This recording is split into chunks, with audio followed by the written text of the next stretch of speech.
My name is Dan Miller. I'm 52, been welding since I was 18, and I raised my daughter Amanda completely alone from the time she was 8 years old. Last Tuesday night, she sent me an email with no subject line at exactly 11:47 p.m. That empty subject line changed everything. For 16 years, I worked 3 jobs to put Amanda through school. Sold my house last year to help fund her future. Emptied my retirement account when she got into Harvard. I thought I was building something together. A legacy, a relationship, maybe just basic respect. But when I opened that email and read what she actually thought about her old man, I realized I'd been funding my own humiliation for years. The message was about her wedding in Beijing, about how I wasn't welcome because I don't speak Mandarin, about how a working-class welder like me wouldn't fit the international atmosphere she wanted to create. Amanda had a very expensive wedding planned. I had exactly $220,000 scheduled to transfer to her account the next morning. Let me back up a little. I've been Dan Miller for 52 years now. Started welding right out of high school at Miller Welding Works. Yeah, same last name, but no relation to the owners. Just one of those coincidences that stuck. Married Amanda's mother when I was 22. Sarah was good people, but we were kids trying to play house. Different ideas about money, about priorities, about what mattered. When Amanda turned 8, Sarah decided she wanted something different than a small-town life with a guy who came home with metal shavings in his hair. The divorce papers gave me a choice. Fight for custody and probably lose, or let Sarah take Amanda to Portland for her fresh start. I chose option 3. I told Sarah she could go wherever she wanted, but Amanda stays with me. You sure about this, Dan? Sarah asked. Single father, blue-collar job, no college degree? I'm sure about what matters, I said. That was February 15th, 2007. Amanda was crying because she didn't understand why Mommy was leaving. I was crying because I didn't know how I was going to raise a little girl on my own. But you figure it out. You have to. For the next 8 years, it was just me and Amanda against the world. I worked days at the welding shop, evenings doing small repair jobs, and weekends teaching myself how to braid hair and help with homework and explain why girls are mean to each other sometimes. Amanda was smart, scary smart. By middle school, she was correcting my grammar and explaining math concepts I'd never heard of. By high school, she was talking about colleges I couldn't afford and futures I couldn't imagine. Then came the accident, March 2019. I was working on a structural beam repair at the municipal building. Safety harness failed. 40-foot fall onto concrete. Shattered my left wrist. Tore ligaments in my shoulder. Compressed 3 vertebrae in my back. The doctors said I was lucky. Could have been paralyzed. Could have been dead. The lawyers said I was unlucky. Workers' comp covered medical bills, but the settlement was smaller than we hoped. Enough to live on if I was careful. Not enough to keep working with my hands the way I used to. What am I going to do? I asked Amanda that night, sitting in my hospital bed with my arm in a cast. She was 17 then, about to graduate high school. She held my good hand and said, Dad, you're going to watch me get into Harvard, and then you're going to be proud. 6 months later, the acceptance letter came. Harvard University, full academic scholarship covering tuition. Room and board would be $18,000 a year. Books, travel, expenses, maybe another $5,000 annually. I looked at my bank account. I looked at my settlement money. I looked at my daughter's face when she opened that letter. We'll make it work, I told her. And we did. For 4 years I made it work. Sold my truck and bought a cheaper one. Moved from our 2-bedroom apartment to a studio. Took every odd job I could handle with my limitations. Welding small projects in the garage. Handyman work for neighbors. Tax prep during filing season because I taught myself accounting to manage our finances.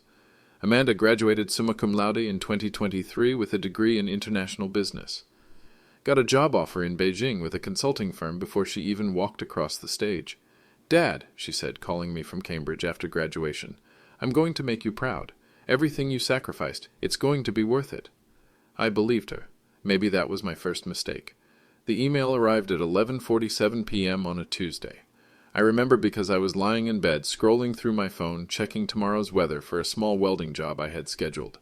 Email notification from amandamiller.harvard@gmail.com. Subject line, blank. That should have been my first warning. Amanda always wrote subject lines.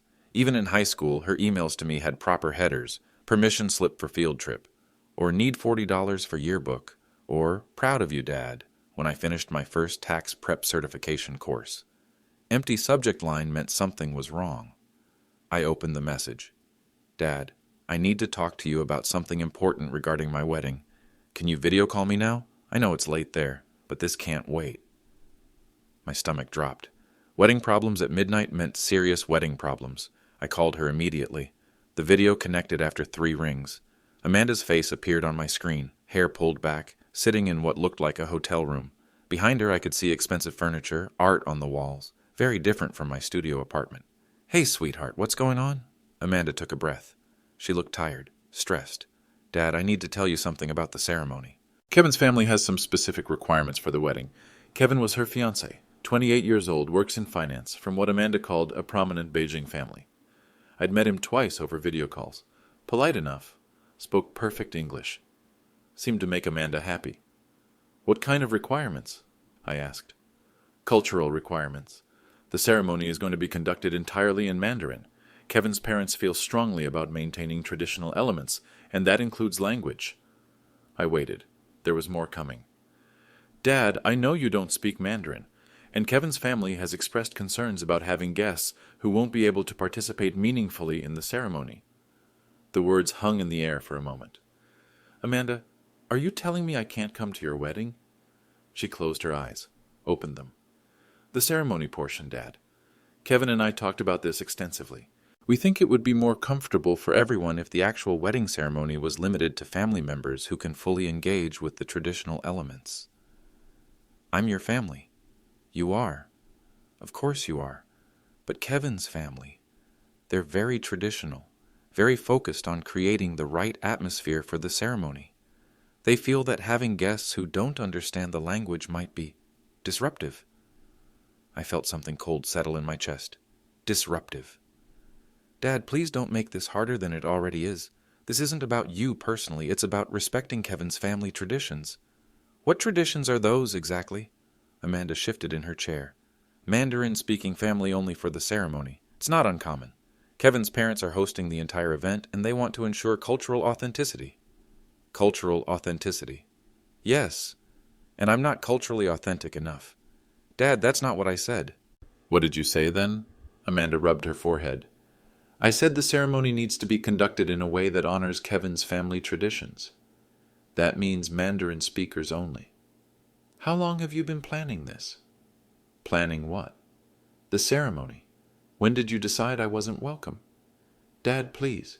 Kevin and I have been discussing this for weeks. We were trying to find a solution that worked for everyone." "Did you find one?" Silence.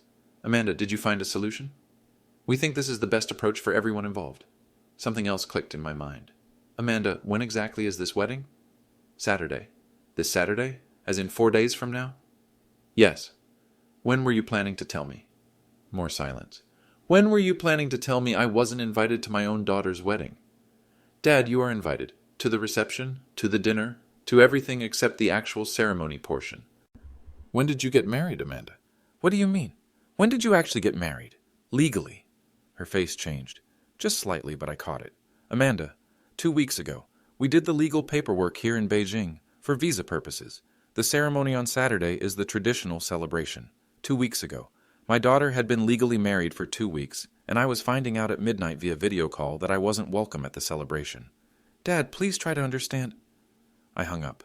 I sat in my bed, looking at my phone, trying to process what had just happened. My daughter was married, had been married for 2 weeks, was having a traditional ceremony in 4 days, in Beijing, in Mandarin, without me, because I wasn't culturally authentic enough, because Kevin's family thought I might be disruptive, because Amanda had decided that honoring her new family was more important than including her old one.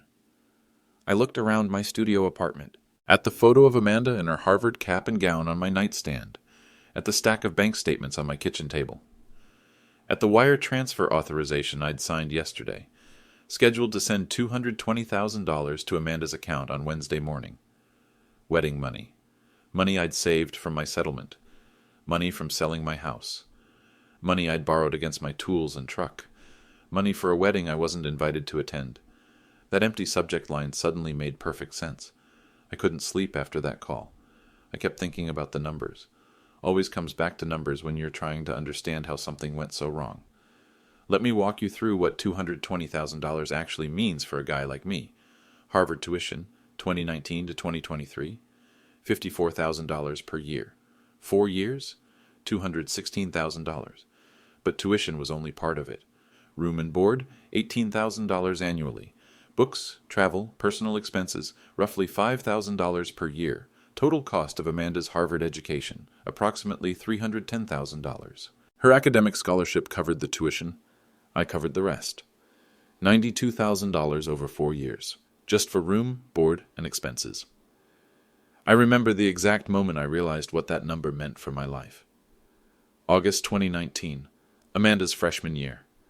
I was sitting at my kitchen table with a calculator, a pile of bills, and Amanda's housing contract from Harvard, monthly income after the accident, $2,100 from disability payments, plus whatever I could make doing small welding jobs on the side, maybe $600, $800 extra per month if I was lucky, monthly expenses, rent, utilities, groceries, truck payment, insurance, about $1,800 if I was careful.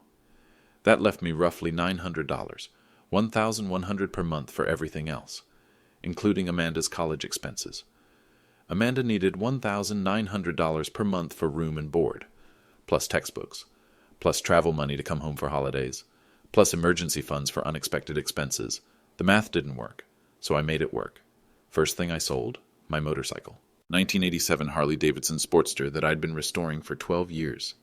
Not worth much to anyone else, but it was worth $3,200 to a collector in Columbus who appreciated the work I'd put into it. That covered Amanda's first semester housing deposit. Second thing, my gun collection. Nothing fancy, just hunting rifles and a couple of handguns I'd inherited from my father. Sold them to a local dealer for $1,800. That covered her first semester textbooks and travel money. By Christmas of her freshman year, I'd sold my leather furniture, my large screen TV, my power tools that I couldn't use anymore anyway, and my father's coin collection. But Amanda was at Harvard, getting straight A's, calling me every Sunday to tell me about her classes, her professors, her plans for the future. Dad, I met this professor who knows about international consulting work in Asia. There are so many opportunities out there for someone with the right education. That's great, sweetheart. Tell me more. I didn't tell her I was eating peanut butter sandwiches for dinner so I could send her money for a meal plan upgrade. By sophomore year, I'd moved to a smaller apartment, traded my truck for an older model with higher mileage, started doing tax preparation work during filing season because I'd taught myself accounting software on YouTube. Junior year, sold my father's watch, my wedding ring from my first marriage, and every piece of furniture except a bed, a kitchen table, and one chair. Senior year, took out a loan against my truck and my remaining welding equipment, $15,000 at 11% interest. The bank manager looked at my credit score and shook his head. Mr. Miller, I have to ask, are you sure this is a wise financial decision? It's for my daughter's education. Sir, you're 51 years old. Your income is limited due to your disability. This loan represents a significant risk to your financial stability. How long to process the application? He processed it. Amanda graduated summa cum laude in May 2023. I flew to Boston for the ceremony, the first plane ticket I'd bought in 20 years. Sat in the audience wearing my only suit, watching my daughter walk across the stage with highest honors, proudest moment of my life. After graduation, Amanda got the job offer in Beijing. Starting salary, $85,000 annually, plus housing allowance, plus travel benefits. More money than I'd ever made in my best year. Dad, this is it. This is what we worked for. Everything you sacrificed, it's all going to pay off now. Then came the engagement. Kevin proposed in October 2023. Amanda called me crying happy tears, talking about wedding plans and future possibilities and how Kevin's family was excited to meet me. Dad, they want to have the ceremony in Beijing. Kevin's parents are insisting on paying for everything. They're talking about flying you over first class, putting you up in a 5-star hotel. They want to do this right. That sounds wonderful, sweetheart. There's just one thing. The wedding is going to be expensive, like really expensive. Kevin's family is traditional, and they believe the bride's family should contribute to show respect for the marriage. How expensive? They're thinking around $200,000 for their contribution. My heart stopped. Amanda, I don't have $200,000. I know, Dad, but I've been thinking about this. You got that settlement money from your accident, and you could probably get something for the house if you decided to sell. She was right. My settlement had been $95,000 after legal fees. The house was worth maybe $140,000 if I was lucky. Sweetheart, that's everything I have. That's my retirement, my security, my emergency fund. Dad, I know what I'm asking. But this wedding, it's not just about me and Kevin. It's about starting our life together with his family's respect. And his family's respect means opportunities for both of us. I looked around my small apartment, at the photo of Amanda in her cap and gown, at the life I'd built around making sure she had chances I never had. Okay, I said. Okay, let me figure out the numbers. 2 months later, I sold the house. $138,000 after realtor fees and closing costs. Combined with my settlement money and the loan I'd taken against my equipment, I had exactly $251,000. More than enough for Amanda's wedding contribution. I put $220,000 in a separate account designated for the wedding. Kept $31,000 for moving expenses and basic living costs. Dad, I can't believe you're doing this for me. You're worth it, Amanda. You've always been worth everything. That was 3 weeks ago. 2 weeks ago, Amanda got married in a civil ceremony, without telling me. 4 days ago, I found out I wasn't welcome at the traditional ceremony I'd just spent my life savings to fund. The numbers finally made sense, all of them. Wednesday morning, I woke up at 5:30 a.m. like I have every day for the past 34 years. Muscle memory doesn't care if your world just collapsed. I made coffee in my small kitchen, looking out the window at the apartment complex parking lot. Gray Ohio morning. November wind rattling the windows. On my kitchen table sat 3 pieces of paper that would determine what happened next. First paper, the wire transfer authorization form. Signed, dated, ready to send $220,000 to Amanda's account at 9 a.m. when the bank opened. Second paper, my bank statement showing current balance, $251,247.83. Third paper, a photograph. Amanda at age 12, wearing my oversized welding helmet, holding a small welding torch I'd taught her to use. She's grinning under the helmet, proud of the crooked bead she just laid on a practice piece of scrap metal. Dad, look, I made a line. That's not just a line, sweetheart, that's a weld. You joined 2 pieces of metal together. They're stronger now than they were apart. I sat at that table for 2 hours, drinking coffee, looking at those 3 pieces of paper, thinking about dignity, thinking about respect, thinking about what my father would have done. My father was a machinist, worked at the same factory for 38 years, never made much money, but he never borrowed what he couldn't pay back, never promised what he couldn't deliver, and never let anyone treat him like he didn't matter. Danny, he told me when I was 16, there's a difference between being poor and being cheap, and there's a difference between being generous and being stupid. Learn both differences, and you'll never be taken advantage of. At 7:30 a.m., I drove to Miller Welding Works. The shop was closed, had been closed since my accident, but I still had keys. I sat in my truck in the empty parking lot, looking at the building where I'd spent most of my adult life. This is where I'd taught Amanda to weld that summer when she was 12, where she'd spend hours watching me work, asking questions about how metal behaved under heat, why certain joints were stronger than others, what made the difference between a good weld and a perfect one. Dad, why do you check every weld twice? Because the first time you check for obvious problems, the second time you check for problems that aren't obvious yet. Better to find them now than after something breaks. I pulled out my phone and called my lawyer, Richard Barnes. Had handled my accident case, my house sale, and the loan documentation.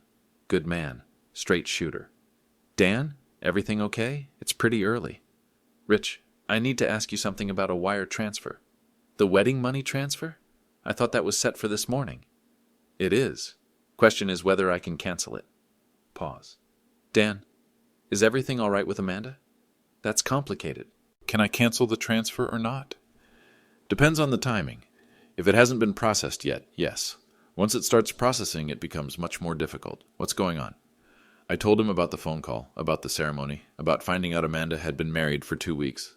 Another pause. Jesus, Dan, I'm sorry. That's rough. Rich, legal question.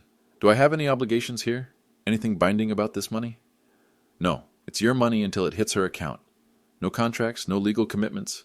This was a gift, not a loan or an investment. So if I chose not to send it, that's my right. Completely your right. Dan, what are you thinking?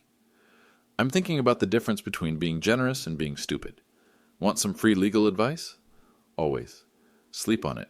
Don't make any major financial decisions while you're angry. I'm not angry, Rich. No? No, I'm clear. There's a difference. I looked at the welding shop, at the place where I'd learned the difference between joining things together and letting them fall apart. Yeah, I said, there's a difference. I hung up and drove to First National Bank. The bank opened at 9 a.m. I was waiting in the parking lot at 8:45. When the doors opened, I walked straight to the customer service desk. I need to speak with someone about canceling a wire transfer. Certainly, sir. Has the transfer been processed yet? It's scheduled for 9 a.m. It's 9:02 now. Let me check that for you. Account number? I gave her the information. She typed, frowned, typed again. Mr. Miller, it looks like this transfer is still in queue. Nothing has been sent yet. Would you like to cancel the transaction? Yes. May I ask the reason? For our records? I thought about that for a moment. The reason is dignity. She looked confused. I'm sorry? Dignity can't be bought. It can only be kept. Sir, I'll just put down customer request. That works too. The wire transfer cancellation took 15 minutes to process, 15 minutes to undo 3 years of planning. The bank representative, Linda, was professional about it. No questions beyond what was necessary for their paperwork. Just clicked a few keys, printed a confirmation sheet, and handed it across the desk. The transaction has been terminated, Mr. Miller. The funds will remain in your account. Thank you. Is there anything else I can help you with today? I looked at the confirmation sheet. Transaction hash BR7 894521. Amount $220,000. Status canceled. Actually, yes, I'd like to close out Amanda's college fund account and transfer those funds to my primary checking. Linda pulled up another screen. That account shows a balance of $14,247. Are you sure you want to close it completely? Completely. More clicking. Another form to sign. Mr. Miller, this account was set up as an educational fund with tax advantages. Closing it may have implications. I understand. Close it. She processed the closure. Handed me another confirmation sheet. By 9:45 a.m., I had $265,494.83 in my checking account, and no pending transfers to anyone. I drove home to my studio apartment and drafted an email. Amanda, after our conversation last night, I've had time to consider the situation regarding your wedding ceremony. I respect your decision to honor Kevin's family traditions. I also respect your choice to prioritize their comfort over my attendance. In light of these considerations, I've decided to reconsider my financial contribution to the celebration. The $220,000 transfer scheduled for this morning has been canceled. The educational fund I maintained for your future has been closed. I wish you and Kevin happiness in your marriage. Dad, I read it 3 times. Changed canceled to canceled because Amanda always corrected my spelling. Changed it back because this wasn't about making her comfortable anymore. I sent the email at 10:15 a.m. My phone rang at 10:18 a.m. I didn't answer. It rang again at 10:19 and 10:21 and 10:23. By 11 a.m., I had 12 missed calls from Amanda. At 11:15, she started texting. Dad, please call me back, Dad. This is not funny. Dad, pick up your phone. Dad, you're scaring me. Call me back right now. I turned off my phone. I spent the afternoon organizing my financial documents, bank statements, account closures, loan documents, put everything in a manila folder labeled Wedding Decision, November 2024. At 4 p.m., I turned my phone back on. 27 missed calls, 14 text messages. The messages had evolved. Dad, I don't understand what's happening. Kevin's family is asking about the transfer, Dad. Please call me. We need to talk about this. This isn't like you. Dad, you're being irrational. If you don't call me back, I'm going to call the police for a wellness check. That last one made me smile. Amanda threatening to call the police because her father had stopped funding her disrespect. I called her back. She answered before the first ring finished. Dad? Oh my God, Dad, what is happening?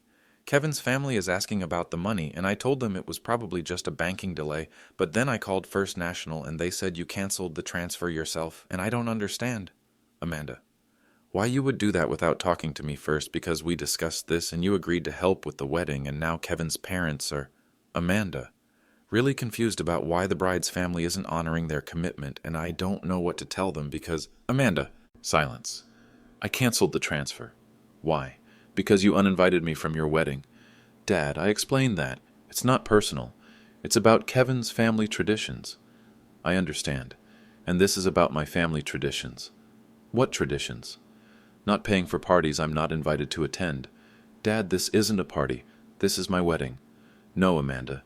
Your wedding was 2 weeks ago. This is a party. An expensive party that Kevin's family wants me to fund but doesn't want me to attend. That's not... You're oversimplifying this. Am I? Yes. You're making this about you when it's about respecting Kevin's family and their culture and... Amanda, whose culture am I? Pause. What do you mean? I mean, what culture do I represent to Kevin's family? Dad, I don't understand what you're asking. I'm asking what Kevin's family sees when they look at me. What culture they think I represent that's so disruptive to their ceremony. Longer pause.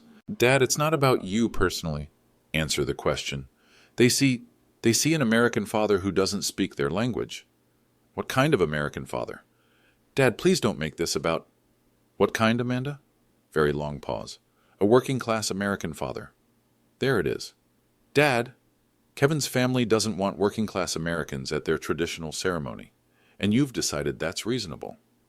It's not about class. It's about language and cultural participation. Amanda, I've been thinking about this all day. Let me ask you something. How much money has Kevin's family contributed to this wedding? What do you mean? I mean actual dollars. How much of their own money are they spending on this traditional ceremony? Silence. Amanda? They're providing the venue and the catering. How much does that cost? I don't know exactly. Guess.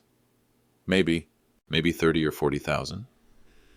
So Kevin's traditional family is spending $40,000 on a ceremony they want me to fund with $220,000 but not attend because I'm not culturally appropriate.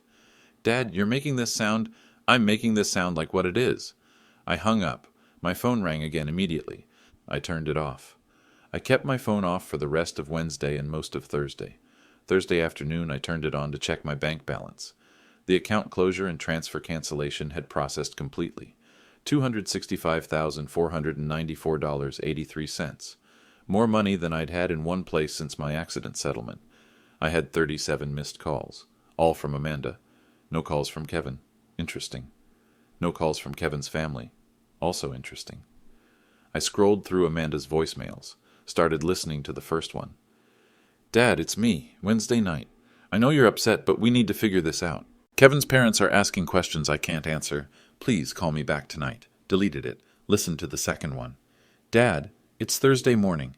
I told Kevin's family there was probably a banking error. They want to speak with you directly about the transfer timeline. Please call me as soon as you get this. Third voicemail. Dad, Kevin's parents are getting concerned about the financial arrangements. They need confirmation that the bride's family contribution will be available by Friday for final vendor payments. This is getting really embarrassing. Fourth voicemail. Dad, I don't know what game you're playing, but this isn't funny anymore. Kevin's family is questioning whether our side can meet our obligations. You're making me look like a liar. Fifth voicemail. Dad, if you don't call me back in the next 2 hours, Kevin's parents are going to start canceling vendors. Do you understand what that means? It means no wedding. Is that what you want? I stopped listening and called her back. She answered on the first ring. Jesus Christ, Dad, where have you been? Language, Amanda. Language? Language? Dad, you just destroyed my wedding and you're worried about my language? I didn't destroy anything. I just stopped paying for it. Same thing. Is it? Of course it is. Kevin's parents have been planning this for months. They've hired caterers, florists, musicians, photographers. Everything was contingent on the financial contribution from my family. Your family. Yes. Which family is that? What? Which family were Kevin's parents expecting a contribution from? From my family. From you. The family that's not invited to the ceremony. Dad, we've been through this. The family that doesn't speak the right language. It's not about right or wrong. The family that isn't culturally appropriate for their traditional celebration. Dad, please. Amanda, I have a question for you. What? If I'm not appropriate to attend this wedding, why is my money appropriate to fund it? Silence. Amanda? Because contributing to the wedding is about showing respect for the marriage. Whose respect are we showing? Kevin's family's respect. By giving them money. By participating in the traditional exchange between families. While being excluded from the traditional ceremony. Dad, you're twisting this around. I'm clarifying it. Kevin's family wants my money but not my presence. And you think that's reasonable? I think it's complicated. It's not complicated, Amanda. It's simple. You're embarrassed by me. That's not true. You're embarrassed by what I represent to Kevin's family. Dad, working class, blue collar, not sophisticated enough for their international atmosphere. Dad, that's not what this is about. Then explain what it is about. Long pause. It's about fitting in. Fitting in where? With Kevin's world, with his family's expectations, with the life I'm trying to build. The life you're trying to build without me in it. Not without you. Just not with you as the central focus. Amanda, when have I ever been the central focus of anything in your life? What do you mean? I mean, when have I ever embarrassed you before? When have I ever demanded to be the center of attention? When have I ever done anything except support whatever you wanted to do? Silence. Never. That's right. Never. So when I show up to your wedding ceremony wearing my only suit, speaking English, being proud of my daughter, how exactly does that disrupt Kevin's family traditions? Dad, it's not about you personally. Yes, it is. It's exactly about me personally. Kevin's family took one look at my background and decided I wasn't good enough to witness their son marry my daughter. And you agreed with them. That's not how it happened. How did it happen? Pause. Kevin's mother asked about your background, your education, your profession, your language skills. When I told her you were a welder who didn't speak Mandarin, she expressed concerns about cultural compatibility. Cultural compatibility? Yes. And you didn't defend me. I tried to explain. You didn't defend me. Longer pause. I wanted them to like me, Dad, more than you wanted them to respect me. I wanted both, but you chose one. I chose the option that seemed most likely to work for everyone. Did it work for me? I thought you'd understand. What would I understand? That sometimes we have to compromise to build the future we want. Whose future? My future, my marriage, my life with Kevin. Without me. With you, just in a different way. What way is that? As someone who supported my success but doesn't need to be part of every detail. I sat in my truck in the bank parking lot, listening to my daughter explain why I wasn't good enough for her new life. Amanda, I said, I raised a daughter, not a stranger. Dad, I love you, I'm proud of you, and I'm done funding my own humiliation. Dad, wait, I hung up. My phone rang again immediately. This time I answered. Amanda, Mr. Miller? Different voice, male, accented English. Who is this? This is Kevin Chen, Amanda's husband. I think we need to talk. Kevin's voice was polite but strained, professional tone with an edge of desperation underneath. Mr. Miller, I apologize for calling you directly. Amanda is quite upset, and I thought perhaps a conversation between us might help clarify the situation. What situation is that? The financial arrangements for Saturday's ceremony.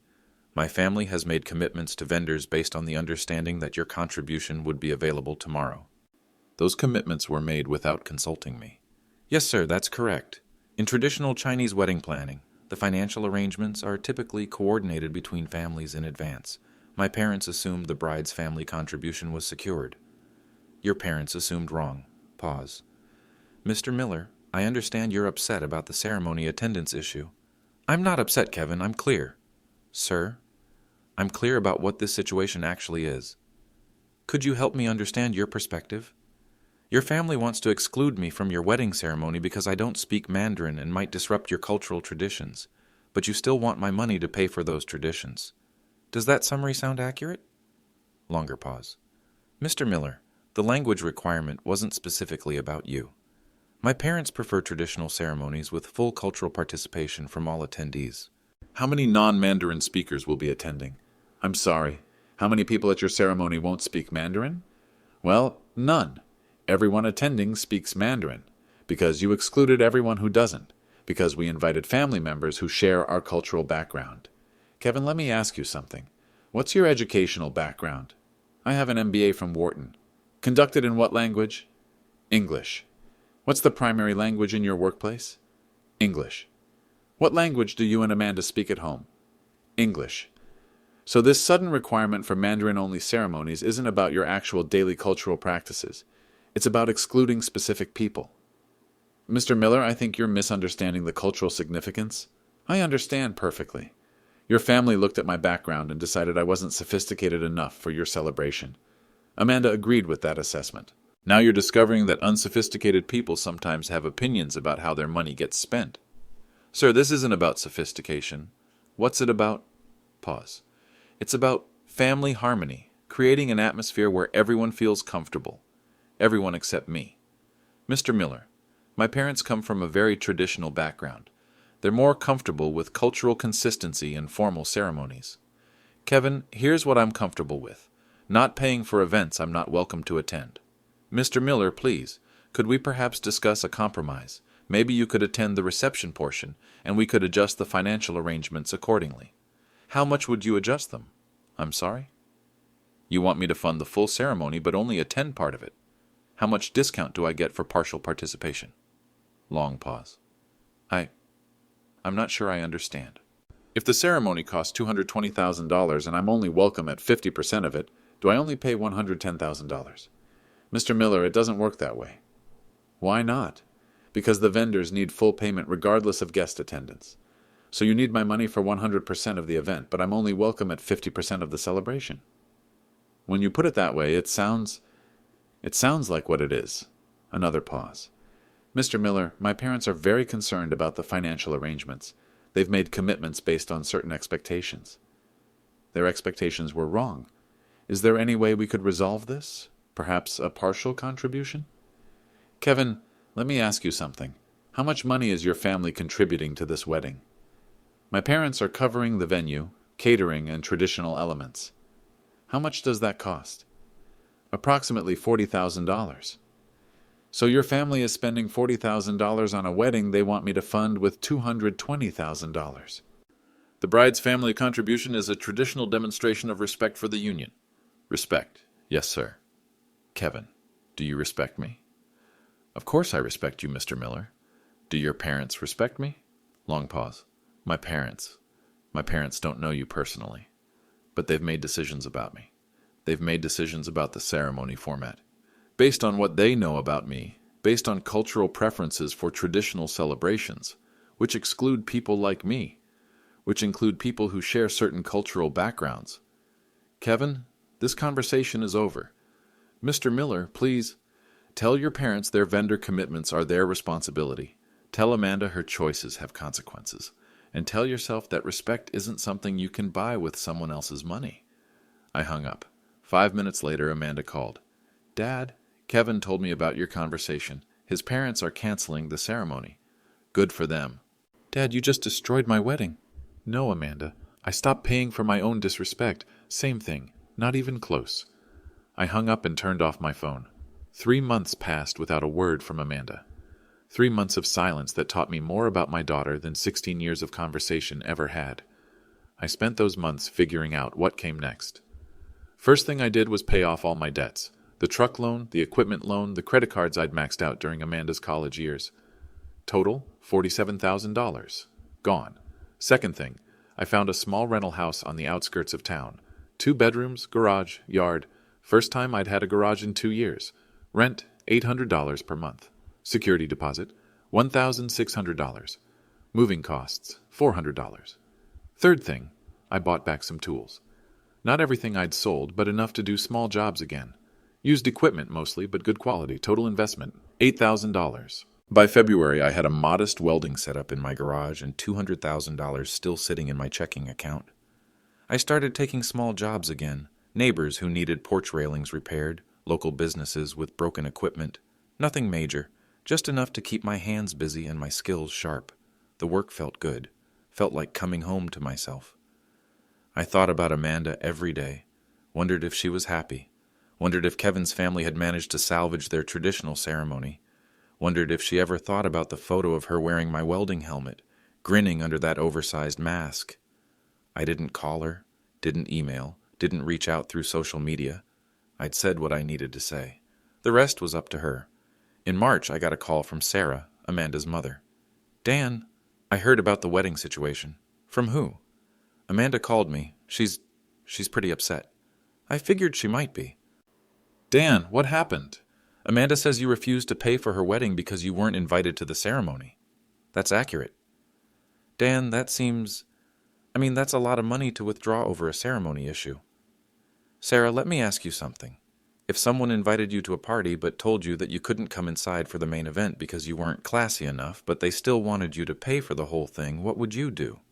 Long pause. I guess I'd be hurt. I wasn't hurt, Sarah. I was clear. Clear about what? Clear about the difference between being generous and being stupid. Dan, she's your daughter. That's right, she is. And daughters are supposed to be proud of their fathers, not ashamed of them. Maybe she wasn't ashamed. Maybe she was just trying to fit in with Kevin's family. At my expense. Dan, sometimes fitting in requires compromises. Sarah, you left me because you wanted something different than a small-town life with a welder. That was your choice, and I respected it.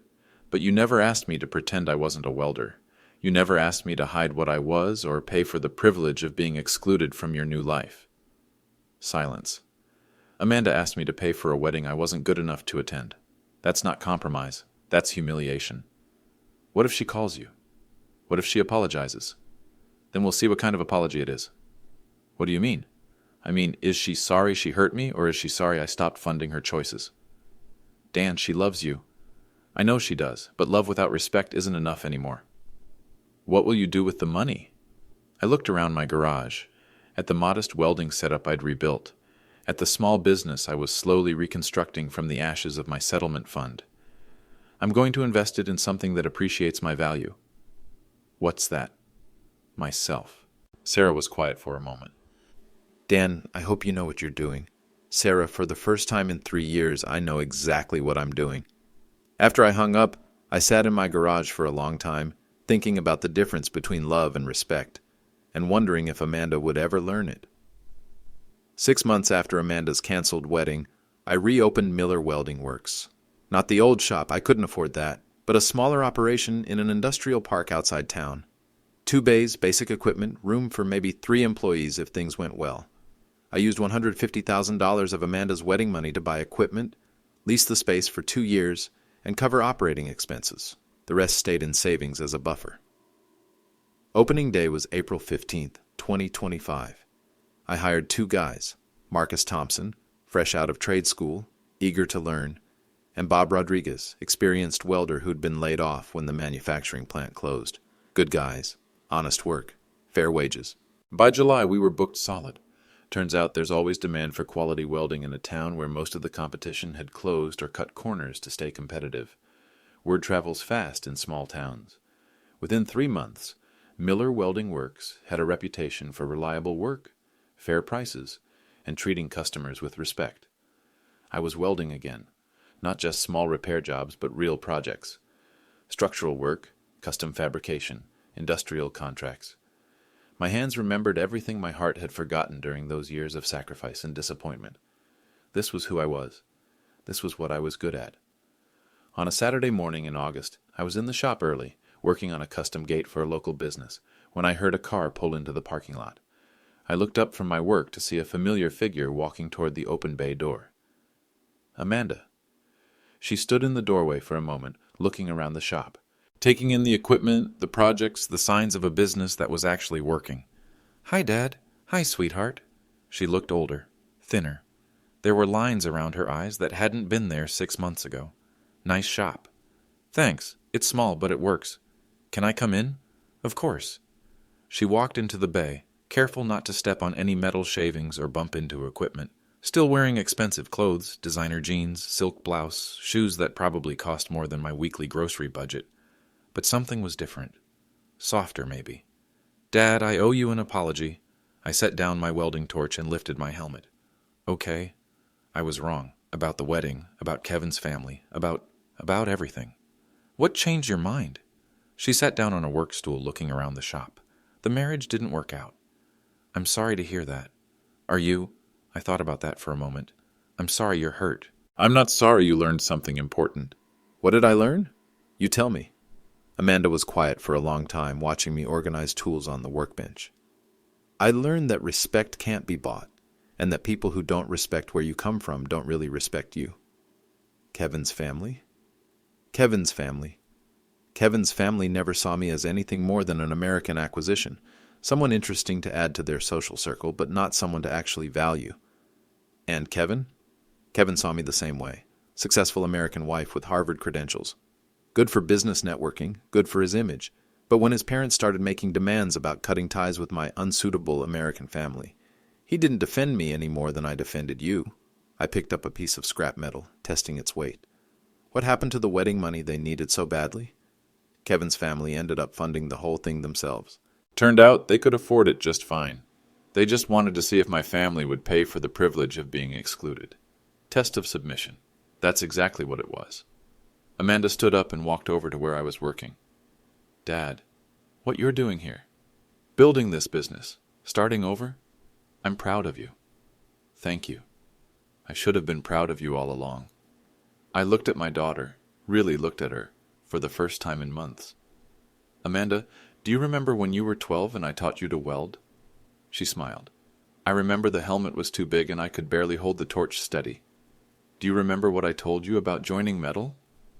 You said that welding makes two pieces stronger together than they were apart, but only if both pieces are worthy of the joint. That's right. If one piece is weak or impure, the whole joint fails under pressure. Amanda nodded slowly. Dad, I want to learn welding again.